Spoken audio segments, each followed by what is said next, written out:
All right, so we got the pull down bed and couch. So what you want to do first is pull out the bottom legs, because those will always be on the ground, and then take the weight off the wall, undo the buckles, hold the bottom base and the top, because when the bottom goes down, the top swings up. And then if you want it to be a chair, just come over here and you have these little sliders, so you either slide it up for the couch and it'll rotate. So that's your couch. And then for the bed, you're gonna have to pull out these two legs, and then it'll slide up and then be able to pull down for your bed.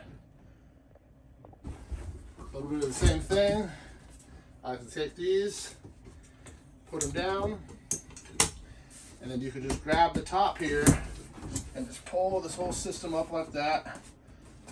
And then I like to put my hips here, I'm gonna rebuckle back up, and you're good to go.